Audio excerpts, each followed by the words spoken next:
Hello friends, welcome back to the channel. നമ്മളിത് നോക്കാൻ പോകുന്ന മൂവി 2023 പുറത്തിറങ്ങിയ ദ ട്രെയിൽ എന്ന തെലുങ്ക് ചിത്രത്തെ കുറിച്ചിട്ടാണ്. ഇതൊരു ഒന്നാം തരം ക്രൈം ത്രില്ലർ മൂവിയാണ്. സിനിമയുടെ വൺലൈൻ എന്തെന്നാൽ, രൂപ എന്നാണ് നായികയുടെ പേര്.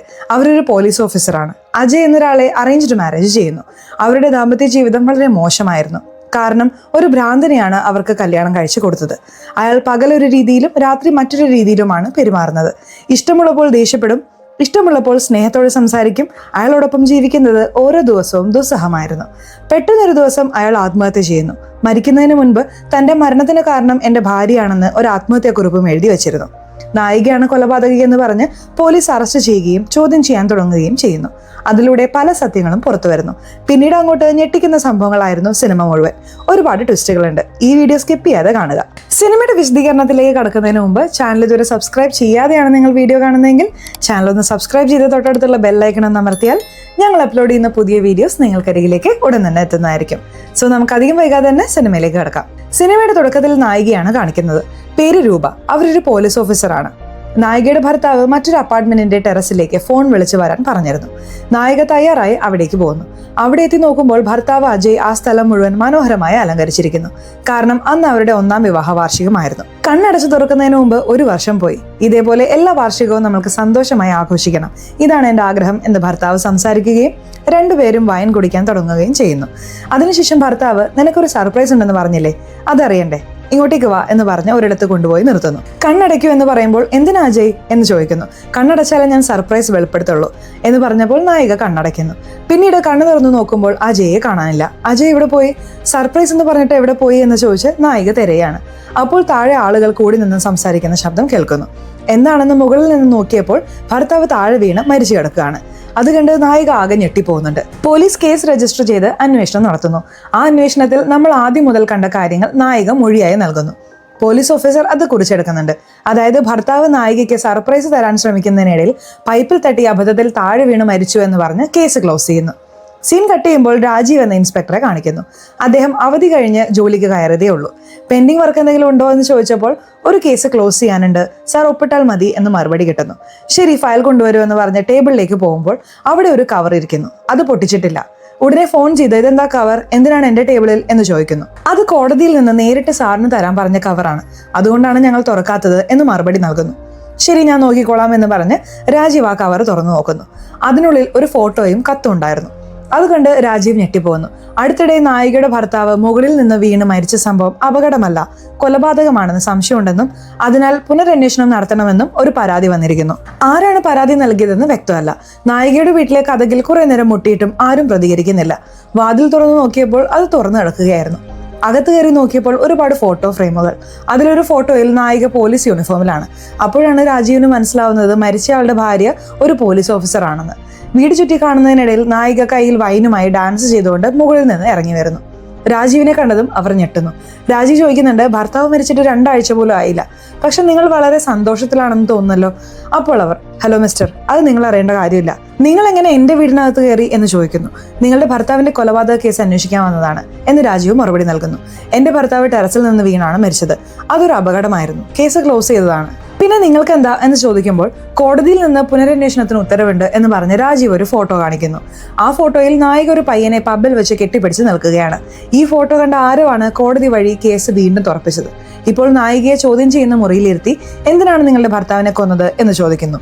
ഞാൻ എന്തിനാണ് എന്റെ ഭർത്താവിനെ കൊല്ലുന്നത്, ഞാൻ കൊന്നിട്ടില്ല എന്ന് വളരെ ഉറച്ച ശബ്ദത്തിൽ അവർ മറുപടി പറയുന്നു. ശരി, എന്താണ് സംഭവിച്ചതെന്ന് വിശദമായി പറയൂ എന്ന് പറയുമ്പോൾ അതാണല്ലോ മൊഴിയിലെല്ലാം പറഞ്ഞത്, നിങ്ങൾ എന്റെ മൊഴി വായിച്ചില്ലേ എന്ന് നായിക തിരിച്ചു ചോദിക്കുന്നു. നായികയും ഒരു പോലീസ് ഓഫീസർ ആയതുകൊണ്ട് തന്റെ ഗൗരവം വിടാതെയാണ് സംസാരിക്കുന്നത്. നിങ്ങൾ എനിക്കല്ല കോടതിക്കാണ് മറുപടി പറയുന്നത് എന്ന് രാജീവ് പറഞ്ഞതിന് ശേഷം നടന്ന കാര്യങ്ങൾ വിശദമായി പറയാൻ തുടങ്ങുന്നു. നായികയുടെ പേര് രൂപ. അവരൊരു പോലീസ് ഓഫീസറാണ്. പതിവ് പോലെ ഡ്യൂട്ടിയിലായിരിക്കുമ്പോൾ ഭർത്താവ് അജയുടെ കോൾ വരുന്നുണ്ട്. ഇന്ന് നമ്മുടെ വെഡിങ് ആനിവേഴ്സറി ആണ്, നിനക്കായി ഒരു സർപ്രൈസ് പ്ലാൻ ചെയ്തിട്ടുണ്ട്, വീട്ടിലേക്ക് വരണ്ട, ഞാൻ പറയുന്ന അപ്പാർട്ട്മെന്റിലേക്ക് വാ എന്ന് പറയുന്നു. ശരിയെന്ന് പറഞ്ഞ് നായിക തയ്യാറായി അവിടേക്ക് പോകുന്നു. അവിടെ എത്തിയപ്പോൾ അജയ് ബൊക്കെ നൽകി ആഘോഷം തുടങ്ങുന്നു. നിനക്കൊരു സർപ്രൈസ് ഉണ്ട് എന്ന് പറയുമ്പോൾ എന്താ സർപ്രൈസ് എന്ന് ചോദിക്കുന്നു. കണ്ണടയ്ക്ക്, ഞാൻ പറയാമെന്ന് പറഞ്ഞ് കണ്ണടപ്പിക്കുന്നു. പിന്നീട് അയാൾ അപ്രത്യക്ഷനാവുന്നു. കണ്ണു തുറന്നു നോക്കുമ്പോൾ അയാളെ കാണാനില്ല. പക്ഷെ താഴെ ആളുകൾ കൂടി നിന്ന് സംസാരിക്കുന്ന ശബ്ദം കേൾക്കുന്നുണ്ട്. എന്താണെന്ന് മുകളിൽ നിന്ന് എത്തി നോക്കിയപ്പോൾ ഭർത്താവ് താഴെ വീണ് മരിച്ചു കിടക്കുകയാണ്. അവിടെ ഉണ്ടായിരുന്ന പൈപ്പിൽ തട്ടി താഴെ വീണാണ് മരിച്ചതെന്ന് നായിക പറയുന്നു. ഇതേ കാര്യമാണ് മൊഴിയിലും പറഞ്ഞിരുന്നത്. ഇൻസ്പെക്ടർ രാജീവിന്റെ ചോദ്യം ചെയ്യലുമായി നായിക സഹകരിക്കുന്നില്ല. അതുകൊണ്ട് രാജീവ് പറയുന്നുണ്ട്, നോക്ക്, നിങ്ങളൊരു പെണ്ണാണെന്നതിലുപരി ഒരു പോലീസ് ഓഫീസർ കൂടിയാണ്. അന്വേഷണത്തിനോട് എങ്ങനെ സഹകരിക്കണമെന്ന് നിങ്ങൾക്കറിയാം. സഹകരിച്ചില്ലെങ്കിൽ എന്ത് സംഭവിക്കുമെന്ന് നിങ്ങൾക്കറിയാം. ചോദിക്കുന്ന ചോദ്യങ്ങൾക്ക് മര്യാദയ്ക്ക് ഉത്തരം പറയണം.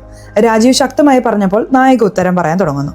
നായികയുടെ വ്യക്തിപരമായ കാര്യങ്ങൾ ചോദിച്ചപ്പോൾ അമ്മയില്ല, അച്ഛൻ മാത്രമേ ഉള്ളൂ എന്നും അദ്ദേഹം ഒരു ഗവൺമെന്റ് ഓഫീസറാണെന്നും ഇപ്പോൾ മറ്റൊരു സ്ഥലത്താണ് ജോലി ചെയ്യുന്നതെന്നും പറയുന്നു.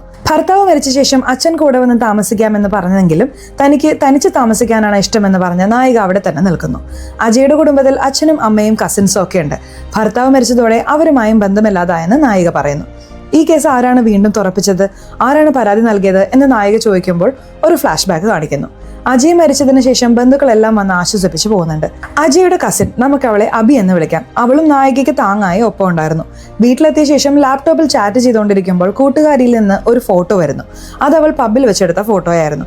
അതിന്റെ പിന്നിലായി നമ്മുടെ നായിക ഒരു പയ്യനെ കെട്ടിപ്പിടിച്ച് നിൽക്കുന്ന ദൃശ്യം പതിഞ്ഞിരുന്നു. അത് കണ്ട് അവളുടെ കൂട്ടുകാരി, ഇത് നിന്റെ ചേട്ടത്തിയല്ലേ എന്ന് ചോദിക്കുന്നു. അല്ല, ചേട്ടത്തിയെ പോലെ തോന്നുന്ന വേറെ പെണ്ണായിരിക്കും എന്ന് പറഞ്ഞ് അബി ഫോൺ കട്ട് ചെയ്യുന്നു. പക്ഷെ അവൾക്ക് അതൊരു സംശയമായി മനസ്സിൽ കിടക്കുന്നു. ഒരു പക്ഷേ അത് ചേട്ടത്തി തന്നെ ആയിരിക്കുമോ? ഈ ഫോട്ടോ വെച്ച് നോക്കുമ്പോൾ ചേട്ടത്തിക്ക് ഒരു പയ്യനുമായി അടുപ്പമുണ്ട്. അടുത്തിടെയാണ് ചേട്ടൻ മുകളിൽ നിന്ന് വീണ് മരിച്ചത്. ഒരുപക്ഷെ ചേട്ടത്തിക്ക് ആ പയ്യനുമായുള്ള ബന്ധം ചേട്ടൻ അറിഞ്ഞപ്പോൾ എന്തെങ്കിലും ചോദിച്ചിട്ടുണ്ടാവാം. അപ്പോൾ ചേട്ടനെ മുകളിൽ നിന്ന് തള്ളിയിട്ട് കൊന്നതായിരിക്കുമോ എന്ന് അബി സംശയിക്കുന്നു. അവൾക്ക് ഉറക്കം വരുന്നില്ല. ചേട്ടന്റെ വീട്ടിൽ എന്തെങ്കിലും തെളിവ് കിട്ടുമോ എന്ന് നോക്കാൻ അവൾ നായികയുടെ വീട്ടിലേക്ക് വരുന്നു. എൻ്റെ ഒരു ബുക്ക് ഇവിടെ വെച്ച് മറന്നു, അതെടുക്കാനാണ് വന്നത് എന്ന് പറയുമ്പോൾ ഒരു കുഴപ്പമില്ല, പോയി എടുത്തോളൂ, എന്തെങ്കിലും സഹായം വേണമെങ്കിൽ ചോദിക്കണം, എനിക്കൊരു ഫോൺ കോൾ വന്നിട്ടുണ്ട്, ഞാൻ സംസാരിച്ചിട്ട് വരാമെന്ന് പറഞ്ഞ് നായിക പുറത്തേക്ക് പോകുന്നു. ഈ അവസരം മുതലെടുത്ത് അബി അജയിന്റെ റൂം പരിശോധിക്കുന്നു. അവിടെ നിന്ന് അവൾക്കൊരു ഡയറി കിട്ടുന്നു. ആ ഡയറിയിൽ നായിക അജയെ എങ്ങനെയെല്ലാം ദ്രോഹിച്ചിരുന്നു എന്ന് അയാൾ വ്യക്തമായി എഴുതി വെച്ചിരുന്നു. അജയുടെ സ്വകാര്യ ഡയറിയും നായിക പബ്ബിലുണ്ടായിരുന്ന ഫോട്ടോയും വെച്ചാണ് അജയുടെ കുടുംബം പോലീസ് സ്റ്റേഷനിൽ പരാതി നൽകി ഈ കേസ് വീണ്ടും തുറപ്പിച്ചത്. ഈ വിവരം നായിക അറിയുന്നു. ഇപ്പോൾ രാജീവ് ആ ഡയറി വായിക്കാൻ തുടങ്ങുന്നുണ്ട്. നായികയെ പെണ്ണു കാണാൻ വന്നപ്പോൾ തന്നെ അവളെ അജയ്ക്ക് ഇഷ്ടപ്പെട്ടിരുന്നു. എന്നാൽ നായികയ്ക്ക് ഈ കല്യാണത്തിൽ താല്പര്യമില്ലായിരുന്നുവെന്നും അതിൽ പറയുന്നുണ്ട്. പിന്നീട് നായിക തന്നെ കല്യാണത്തിന് സമ്മതിക്കുകയായിരുന്നു. അത് നായികയുടെ അച്ഛൻ നിർബന്ധിച്ചത് കൊണ്ടാണെന്നും അയാൾ എഴുതിയിട്ടുണ്ട്. അപ്പോൾ അജയെ കല്യാണം കഴിക്കാൻ നിങ്ങൾക്ക് താല്പര്യമില്ലായിരുന്നോ? നിർബന്ധത്തിന് വഴങ്ങിയാണോ കല്യാണം കഴിച്ചത് എന്ന് രാജീവ് ചോദിക്കുന്നു. ഉടൻ നായിക എതിർക്കുന്നുണ്ട്. എനിക്ക് കല്യാണത്തിൽ താല്പര്യം ഉണ്ടായിരുന്നു, ഞാൻ ഇഷ്ടപ്പെട്ടാണ് അജയെ വിവാഹം ചെയ്തത്. അജയ്ക്കായിരുന്നു ഈ കല്യാണത്തിൽ താല്പര്യമില്ലാതിരുന്നത്. അയാൾ അച്ഛനമ്മമാരുടെ നിർബന്ധം കൊണ്ടാണ് കല്യാണം കഴിച്ചത്. അയാൾ കള്ളം പറയുകയാണ്, എല്ലാം മാറ്റി എഴുതി വച്ചിരിക്കുകയാണ് എന്ന് നായിക പറയുന്നു. ഡയറി തുടർന്നും വായിച്ചപ്പോൾ കൂടുതൽ കാര്യങ്ങൾ വ്യക്തമായി. അജയ് ഡിപ്രഷനിലായിരിക്കുമ്പോൾ സുഹൃത്ത് കാര്യം അന്വേഷിച്ചപ്പോൾ നടന്ന കാര്യങ്ങൾ പറയുന്നു. നായിക ഗർഭിണിയായിരുന്നു. അജയ് സന്തോഷിച്ചു. എന്നാൽ നായിക എനിക്ക് ഈ കുട്ടി വേണ്ട, അബോർട്ട് ചെയ്യാമെന്ന് പറഞ്ഞ് പേപ്പറിൽ ഒപ്പിടാൻ ആവശ്യപ്പെടുന്നു. അജയ് അതിനെ എതിർത്തപ്പോൾ, നോക്ക്, എനിക്ക് ഈ കുട്ടി വേണ്ടെന്ന് ഞാൻ തീരുമാനിച്ചു, നീ ഒപ്പിട്ടാലും ഇല്ലെങ്കിലും എനിക്കൊരു പ്രശ്നമില്ല, നീ ഒപ്പിട്ടാൽ സമാധാനപരമായ കാര്യങ്ങൾ നടക്കും, ഇല്ലെങ്കിൽ എനിക്ക് എങ്ങനെ ഒപ്പിടുവിപ്പിക്കണമെന്ന് അറിയാം എന്ന് പറഞ്ഞ് ഭീഷണിപ്പെടുത്തി. ഇങ്ങനെ ഓരോ ദിവസവും അജയെ മാനസികമായി പീഡിപ്പിച്ചിരുന്നു എന്ന് ഡയറിയിൽ എഴുതിയിട്ടുണ്ട്. അതുമാത്രമല്ല, അജയ്ക്ക് പുരുഷത്വമില്ലെന്ന സർട്ടിഫിക്കറ്റും ആ ഡയറിക്കുള്ളിൽ ഉണ്ടായിരുന്നു. അയാൾക്ക് പുരുഷത്വമില്ലെങ്കിൽ പിന്നെ എങ്ങനെ ഭാര്യ ഗർഭിണിയായി എന്ന ചോദ്യം വരുന്നുണ്ട്. എന്നാൽ അജയുടെ നിലപാട് ഇതായിരുന്നു, അവൾ എന്ത് തെറ്റ് ചെയ്താലും എനിക്ക് പ്രശ്നമില്ല, കാരണം എനിക്ക് അവളെ ഒരുപാട് ഇഷ്ടമാണ്. നമ്മൾ ഇഷ്ടപ്പെടുന്നവർ സന്തോഷമായിരിക്കുന്നതല്ലേ നമ്മൾ ആഗ്രഹിക്കേണ്ടത്, അതുകൊണ്ട് ഞാൻ അവളുടെ സന്തോഷമാണ് ആഗ്രഹിക്കുന്നത്. ഇങ്ങനെ അജയ് നായികയെ സ്നേഹിച്ചുകൊണ്ടേയിരുന്നതായും എന്നാൽ നായിക അജയെ ദ്രോഹിച്ചുകൊണ്ടിരുന്നതായും ഡയറിയിൽ പറയുന്നു. ഇപ്പോഴത്തെ സാഹചര്യത്തിൽ നായിക ഇതെല്ലാം നിഷേധിക്കുന്നു. ഇത് പച്ചക്കള്ളമാണ്, അയാൾ എന്നെക്കുറിച്ച് മോശമായി എഴുതി വെച്ചിരിക്കുകയാണ്. സത്യം പറഞ്ഞാൽ ഈ ഡയറി തന്നെ വ്യാജമാണ്. കാരണം ഈ ലോകത്ത് 2 തരം ആളുകളുണ്ട്. ചിലർ തങ്ങളുടെ വേദനകൾ മനസ്സിൽ തന്നെ വെക്കും, ആരോടും പങ്കുവെക്കില്ല. രണ്ടാമത്തെ കൂട്ടർ സ്റ്റാറ്റസ് ഇട്ട് വിഷയം പരസ്യമാക്കും. ഡയറി എഴുതുന്ന കാലമൊക്കെ കഴിഞ്ഞുപോയി. ഈ കാലത്ത് ആരാണ് ഡയറി എഴുതുന്നത്? എൻ്റെ ഭർത്താവ് ഡയറി എഴുതുന്ന ആളായിരുന്നെങ്കിൽ 35 വയസ്സായ അയാൾക്ക് ഇപ്പോൾ ഒരു 15 ഡയറിയെങ്കിലും ഉണ്ടാകുമായിരുന്നു. എവിടെ ആ ഡയറികളെല്ലാം? ഒരെണ്ണമല്ലേ നിങ്ങളുടെ കയ്യിൽ കിട്ടിയത് എന്ന് നായിക വാദിക്കുന്നു. ഈ ഡയറി സത്യമാണോ കള്ളമാണോ എന്നതിൻ്റെ തെളിവ് ഈ ഡയറിയിൽ തന്നെ കാണും എന്ന് പറഞ്ഞ് രാജീവ് തുടർന്ന് വായിക്കുന്നു. നായികയുടെ പിറന്നാൾ ദിവസം അവൾ ഡ്യൂട്ടിക്ക് പോകാൻ തയ്യാറെടുക്കുകയാണ്. സർപ്രൈസ് എന്ന് പറഞ്ഞ് അയാൾ ഒരു ആഭരണം സമ്മാനിക്കുന്നു. അതിന് നായിക അജയെ കണക്കിന് വഴക്ക് പറയുന്നുണ്ട്. അറിവില്ലേ നിനക്ക്? തലയിൽ തലച്ചോറില്ലേ? നീ ചെയ്യുന്നതൊന്നും എനിക്ക് ഇഷ്ടമല്ലെന്ന് നിനക്കറിയില്ലേ? എന്തിനാണ് ഇങ്ങനെയൊക്കെ ചെയ്യുന്നത് എന്ന് ദേഷ്യപ്പെട്ടുകൊണ്ടിരിക്കുമ്പോൾ അജയുടെ അച്ഛൻ ആശംസകൾ അറിയിക്കാൻ വിളിക്കുന്നുണ്ട്. എൻ്റെ അച്ഛനോട് കുറച്ച് മയത്തിൽ സംസാരിക്കണം എന്ന് അജയ് പറഞ്ഞിട്ടും നായിക അദ്ദേഹത്തോടും ദേഷ്യത്തിൽ സംസാരിക്കുന്നു. നിങ്ങളുടെ മകനെ നേരാമണ്ണം വളർത്താമായിരുന്നില്ലേ എന്നൊക്കെ പറഞ്ഞ്. ഇതെല്ലാം അജയെ മാനസികമായി തളർത്തി. പ്രസന്റിൽ അജയുടെ അച്ഛനെ വിളിച്ച്, അന്ന് നിങ്ങളുടെ മരുമകൾ ഇങ്ങനെയാണോ ഫോണിൽ സംസാരിച്ചത് എന്ന് ചോദിക്കുമ്പോൾ അതെ എന്ന് അദ്ദേഹം സമ്മതിക്കുന്നു. അതോടെ ഡയറിയിലുള്ളത് സത്യമാണെന്ന് തെളിയുന്നു. എന്നാൽ നായിക പറയുന്നുണ്ട് അത് സത്യമാണ്, പക്ഷെ അതിന് പിന്നിലെ കാരണം നിങ്ങൾക്കറിയില്ല. അന്ന് എൻ്റെ അച്ഛന് ഓപ്പറേഷൻ ആയിരുന്നു, ഒരുപാട് പണം ആവശ്യമായിരുന്നു. അതുകൊണ്ട് എൻ്റെ ശമ്പളം അച്ഛൻ്റെ ഓപ്പറേഷനും അജയുടെ ശമ്പളം വീട്ടു ചെലവിനും ഉപയോഗിക്കാമെന്ന് ഞങ്ങൾ പ്ലാൻ ചെയ്തിരുന്നു. പക്ഷേ പിറന്നാളാണെന്ന് പറഞ്ഞ് ഇയാൾ പോയി ആഭരണം വാങ്ങി വന്നു. എനിക്ക് ദേഷ്യം വന്നു. ഓൾറെഡി കഷ്ടതയിലായിരിക്കുമ്പോൾ എന്തിനാണ് ഇങ്ങനെ ചെയ്യുന്നത് എന്നോർത്തിട്ടാണ് അവൾ ദേഷ്യപ്പെട്ടത് എന്ന് നായിക വിശദീകരണം തരുന്നു. രാജീവ് തുടർന്നും ഡയറി വായിക്കുന്നുണ്ട്. അതനുസരിച്ച് അജയ് നായികയുടെ മാനസിക പീഡനം സഹിക്കവയ്യാതെ ഒരു സൈക്കോളജിസ്റ്റിനെ കാണാൻ പോയതായി എഴുതിയിട്ടുണ്ട്. എൻ്റെ സ്വകാര്യ വിവരങ്ങൾ ആരോടും പങ്കുവെക്കില്ലെന്ന് ഉറപ്പ് തന്നാൽ ഞാൻ എല്ലാം പറയാം എന്ന് ഡോക്ടറോട് പറയുന്നു. വിഷമിക്കണ്ട, ഇവിടെ വരുന്ന രോഗികളുടെ വിവരങ്ങൾ ആ ഡോക്ടർക്കും രോഗിക്കും മാത്രമേ അറിയൂ എന്ന് ഡോക്ടർ ഉറപ്പ് നൽകുന്നു. അതിനുശേഷം അജയ് ആ ഡോക്ടറുടെ അടുത്ത് ചികിത്സ തേടിയിരുന്നതായി മനസ്സിലാക്കുന്നു. എത്ര നാൾ അദ്ദേഹം ചികിത്സ എടുത്തു എന്ന് ചോദിക്കുമ്പോൾ അദ്ദേഹം ചികിത്സ നിർത്തിയിട്ടേയില്ല, മരിക്കുന്നത് വരെ ചികിത്സയിലായിരുന്നു എന്ന് ഡോക്ടർ പറയുന്നു. നായിക അത് നിഷേധിക്കുന്നു. അദ്ദേഹം സൈക്കോളജിസ്റ്റിനെ കണ്ട കാര്യം എനിക്കറിയില്ല. ഇനി കണ്ടിരുന്നെങ്കിൽ തന്നെ അദ്ദേഹത്തിന്റെ പോസ്റ്റ്മോർട്ടം റിപ്പോർട്ടിൽ കഴിച്ച മരുന്നുകളുടെ അംശം കാണേണ്ടതല്ലേ, അതൊന്നും ഉണ്ടായിരുന്നില്ലല്ലോ എന്ന് നായിക പറയുന്നു. രാജീവ് ആ റിപ്പോർട്ട് സൈക്കോളജിസ്റ്റിനെ കാണിക്കുമ്പോൾ അദ്ദേഹം പറയുന്നുണ്ട് ഒരുപക്ഷെ ഞാൻ കൊടുത്ത മരുന്നുകൾ അയാൾ കഴിച്ചിട്ടുണ്ടാവില്ല, അല്ലെങ്കിൽ ആരെങ്കിലും കഴിക്കാൻ സമ്മതിക്കാതിരുന്നിരിക്കാം, അല്ലെങ്കിൽ മരുന്ന് മാറ്റിവെച്ചിരിക്കാം. രാജീവിന് ആശയക്കുഴപ്പമുണ്ടാവുന്നു. ഇപ്പോൾ രാജീവ് ഒരു ചോദ്യം ചോദിക്കുന്നുണ്ട്. നിങ്ങളുടെ സ്വന്തം അപ്പാർട്ട്മെന്റിൽ ആഘോഷിക്കാതെ എന്തിനാണ് വേറൊരു ഏരിയയിലെ അപ്പാർട്ട്മെന്റിൽ പോയി ആഘോഷിച്ചത്? അതെനിക്കറിയില്ല. എൻ്റെ ഭർത്താവ് ഫോൺ വിളിച്ച് ആ അപ്പാർട്ട്മെന്റിലേക്ക് വരാൻ പറഞ്ഞു, അതുകൊണ്ട് ഞാൻ പോയി. അവിടെ വെച്ച് ഈ അപകടം സംഭവിച്ചു, അത്രേ എനിക്കറിയൂ എന്ന് നായിക ഉറച്ചു നിൽക്കുന്നു. അപ്പോൾ രാജീവ് ചോദിക്കുന്നുണ്ട്, എന്തെങ്കിലും നിങ്ങളുടെ ഭർത്താവിനെ കൊല്ലണമെന്ന് തോന്നിയിട്ടുണ്ടോ? ആരോടെങ്കിലും കൊല്ലാൻ തോന്നുന്നു എന്ന് പറഞ്ഞിട്ടുണ്ടോ?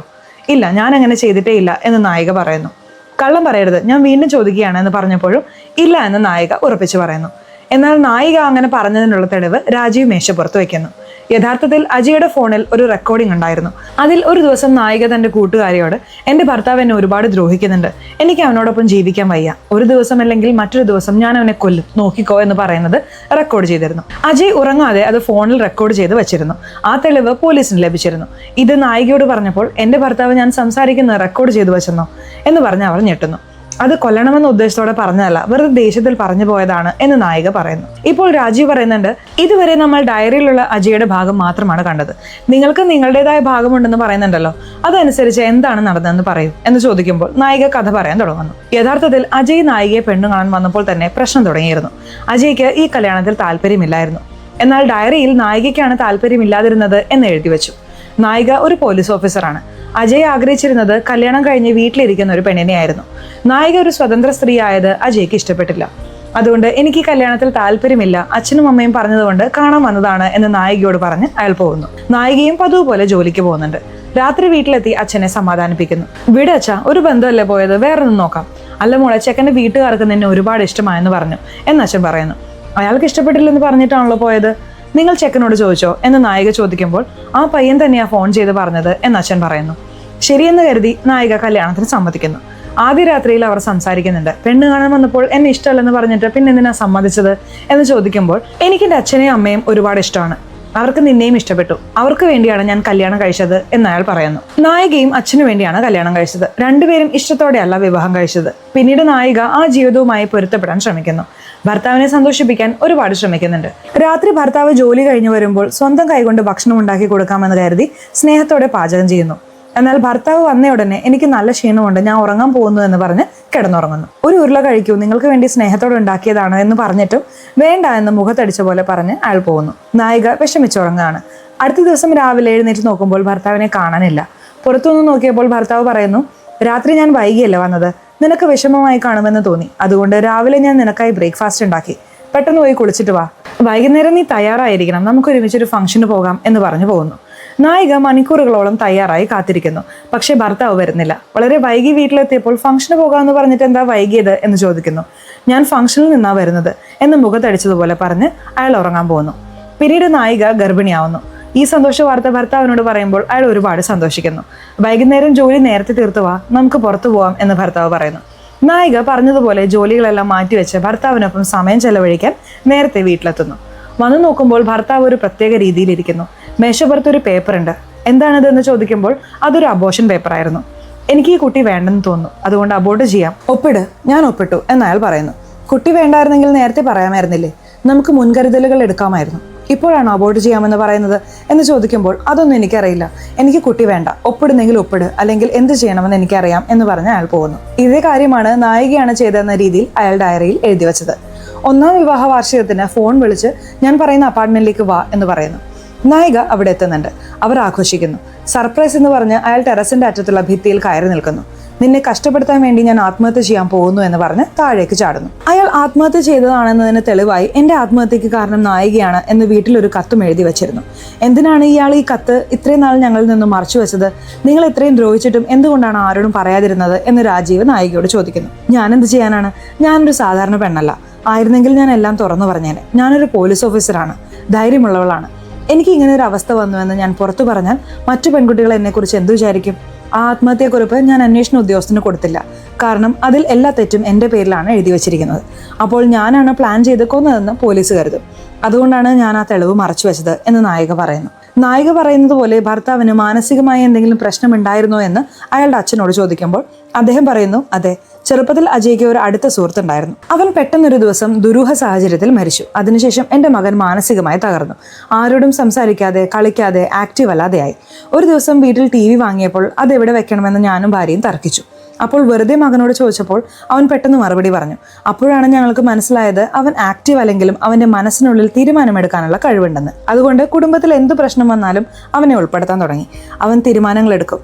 അങ്ങനെ അവൻ പതിയെ സാധാരണ നിലയിലായി എന്ന് പറയുന്നു. നായിക ആ ആത്മഹത്യക്കുറിപ്പ് വായിച്ചിരുന്നല്ലോ. എന്നിട്ടും അവൾ ഭർത്താവിനോട് അതിനെക്കുറിച്ച് ചോദിച്ചതായി ഒരു മൊഴിയും നൽകിയിട്ടില്ല. രാജീവിന്റെ അന്വേഷണത്തിൽ സത്യം പുറത്തു വന്നപ്പോൾ അന്ന് എന്താണ് നടന്നതെന്ന് വ്യക്തമായി പറയുമെന്ന് ചോദിക്കുന്നു. നായിക ഡ്യൂട്ടിയിലായിരിക്കുമ്പോഴാണ് ഭർത്താവ് വിളിച്ച് മറ്റൊരു അപ്പാർട്ട്മെന്റിലേക്ക് ആനിവേഴ്സറിക്ക് വരാൻ പറഞ്ഞത്. ഡ്രൈവറാണ് അവളെ അവിടെ ആക്കിയത്. ഡ്രൈവറോട് ചോദിച്ചപ്പോൾ വേറെ വിവരങ്ങളൊന്നും കിട്ടിയില്ല. നായിക ഭർത്താവ് പറഞ്ഞ സ്ഥലത്തെത്തി.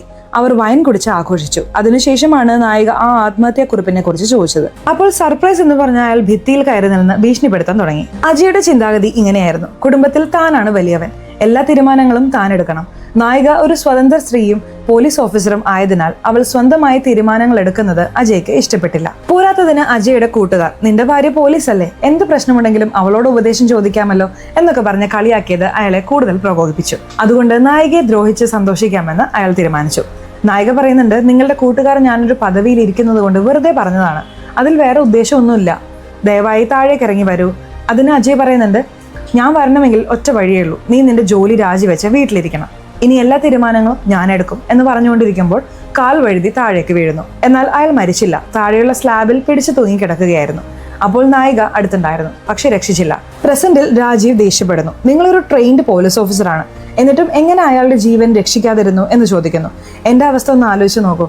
ആ കത്തിൽ ഞാനാണ് അയാളെ മാനസികമായി പീഡിപ്പിച്ചതെന്ന് എഴുതി വെച്ചിട്ടുണ്ട്. ഇനി ഞാൻ രക്ഷിക്കാൻ കൈ കൊടുത്താൽ എന്റെ കൈ പിടിച്ച് വലിച്ച് എന്നെ താഴോട്ടേക്ക് ഇട്ട് വന്നാലോ? അതുകൊണ്ടാണ് ഞാൻ പേടിച്ച് രക്ഷിക്കാതിരുന്നത് എന്ന് നായിക പറയുന്നു. രാജീവ് പറയുന്നുണ്ട്, നിങ്ങൾ ആദ്യം ഈ കത്ത് മറച്ചു വെക്കാൻ പാടില്ലായിരുന്നു. തെളിവ് നശിപ്പിച്ചതിന് എനിക്ക് നിങ്ങളുടെ പേരിൽ കേസെടുക്കാം. അതുപോലെ ഒരാളുടെ ജീവൻ അപകടത്തിലായിരിക്കുമ്പോൾ പരിശീലനം ലഭിച്ച ഒരു പോലീസ് ഓഫീസർ രക്ഷിക്കാൻ ശ്രമിച്ചില്ല എന്നതിനും കേസെടുക്കാം. എന്നാൽ നായിക പറയുന്നു, ഒരിക്കൽ സ്റ്റേഷനിൽ നിന്ന് ഒരു കോൾ വന്നു. ഒരു എക്സൽ ഫോമാറ്റ് ഓപ്പൺ ആകുന്നില്ലെന്ന് പറഞ്ഞു. അതെങ്ങനെ മാറ്റണമെന്ന് അവർ ചോദിച്ചു. ഞാൻ ഗൂഗിൾ ചെയ്ത് നോക്കാമെന്ന് പറഞ്ഞ് പെട്ടെന്ന് ഭർത്താവിൻ്റെ ലാപ്ടോപ്പ് എടുത്തു. അതിലെ ഗൂഗിൾ ഹിസ്റ്ററിയിൽ മറ്റുള്ളവരെ എങ്ങനെ ദ്രോഹിക്കാം എന്നതിനെ കുറിച്ചിട്ടാണ് അയാൾ തിരഞ്ഞതെന്ന് കണ്ടു. അതുകൊണ്ടാണ് ഞാൻ കൈ കൊടുത്ത് രക്ഷിക്കാതിരുന്നത്. അവൻ എന്നെ പിടിച്ച് തള്ളിയിട്ടാലോ? നിയമത്തിൽ നിർബന്ധമായും പോയി രക്ഷിക്കണമെന്നൊന്നും പറയുന്നില്ല. ആദ്യം എന്റെ സുരക്ഷയാണ് ഞാൻ നോക്കിയത് എന്ന് നായിക വാദിക്കുന്നു. ഇതെല്ലാം കേട്ട് കുടുംബാംഗങ്ങൾ സങ്കടപ്പെടുന്നു. മതി, ഈ ചോദ്യം ചെയ്യൽ നിർത്താം. ഞങ്ങളുടെ മകൻ കാരണം നീ ഒരുപാട് കഷ്ടപ്പെട്ടു. ഇനിയും നിന്നെ ബുദ്ധിമുട്ടിക്കാൻ ഞങ്ങൾ ആഗ്രഹിക്കുന്നില്ല. അവൻ മരിച്ചതിന് ശേഷവും നിന്നെ ഇവിടെ ഇരുത്തി ചോദ്യം ചെയ്യുന്നത് ശരിയല്ല. അതുകൊണ്ട് ഞങ്ങൾ ഈ കേസ് പിൻവലിക്കുന്നു എന്ന് പറഞ്ഞ് അവർ കേസ് പിൻവലിക്കുന്നു. പരാതിക്കാർ തന്നെ കേസ് പിൻവലിച്ചതുകൊണ്ട് അതൊരു അപകട മരണമായി കണ്ട് കേസ് ക്ലോസ് ചെയ്യുന്നു. അജയുടെ കസിൻ അബി നായികയോട് മാപ്പ് ചോദിച്ചു പോകുന്നു. ഇപ്പോൾ നായിക വീട്ടിൽ തനിച്ചാണ്. ഫ്രിഡ്ജിൽ നിന്ന് വെള്ളം എടുത്ത് കുടിച്ച് തിരിഞ്ഞു നോക്കുമ്പോൾ അവിടെ ഒരാൾ ഒളിച്ചിരിക്കുന്നു. അത് മറ്റാരുമല്ല, രാജീവായിരുന്നു. പേടിക്കണ്ട, എനിക്കൊരു ചോദ്യം ചോദിക്കാനുണ്ട്. ആ ഫോട്ടോയിലുള്ള നിന്റെ ബോയ് ഫ്രണ്ട് ആരാണ് എന്ന് ചോദിക്കുന്നു. നായിക അല്പം ആലോചിച്ചിട്ട് പറയുന്നു, അത് നീയാണ്.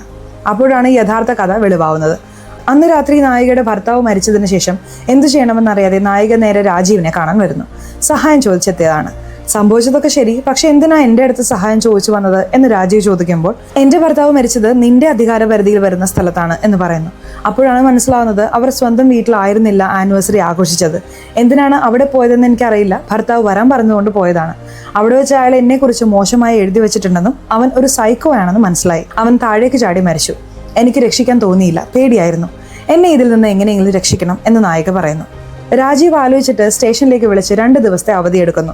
നീ അവധി എടുത്താൽ എന്നെ ആര് രക്ഷിക്കും എന്ന് ചോദിക്കുമ്പോൾ ഞാനില്ലെങ്കിൽ വേറെ ഓഫീസർ വരും, നീ അതൊരു അപകട മരണമാണെന്ന് പറഞ്ഞാൽ അവർ വലിയ അന്വേഷണമൊന്നും നടത്താതെ കേസ് ക്ലോസ് ചെയ്യും. പിന്നീട് ഞാൻ വന്നതിന് ശേഷം നിന്റെ കുടുംബത്തിൽ സംശയ സ്വഭാവമുള്ള ഒരാളെ കൊണ്ട് കേസ് വീണ്ടും തുറപ്പിക്കാം. ചോദ്യം ചെയ്യുന്ന മുറിയിൽ വെച്ച് നിന്റെ ഭാഗത്താണ് ന്യായമെന്ന് നീ പറഞ്ഞ് കരയുന്നത് അവരെ കാണിക്കാം. അവരെ വൈകാരികമായി തളർത്തി കേസ് പിൻവലിപ്പിക്കാം. പിന്നീട് മറ്റേതെങ്കിലും ഓഫീസർ കേസ് വീണ്ടും തുറക്കാൻ ശ്രമിച്ചാൽ ഈ കുടുംബം തന്നെ അത് തടയും. ഇപ്പോഴത്തെ നിന്റെ മൊഴി മാത്രം വെച്ച് കേസ് ക്ലോസ് ചെയ്താൽ നാളെ വേറൊരു ഓഫീസർ വന്ന് കേസ് തുറന്നാൽ നീ കുടുങ്ങും എന്ന് രാജീവ് പറയുന്നു. അജയുടെ കസിൻ അബി എന്നൊരു പെൺകുട്ടിയുണ്ട്, അവൾക്ക് കുറച്ച് സംശയ സ്വഭാവമുണ്ട് എന്ന് നായിക പറയുന്നു. അതിനുശേഷം നായികയും രാജീവും ഒരു പബ്ബിലേക്ക് പോകുന്നു. അവിടെ അബിയുടെ കൂട്ടുകാർ സെൽഫി എടുക്കുന്ന സമയം നോക്കി ഇവർ കെട്ടിപ്പിടിക്കുന്നു. ആ ഫോട്ടോ അബിക്ക് കിട്ടുന്നു.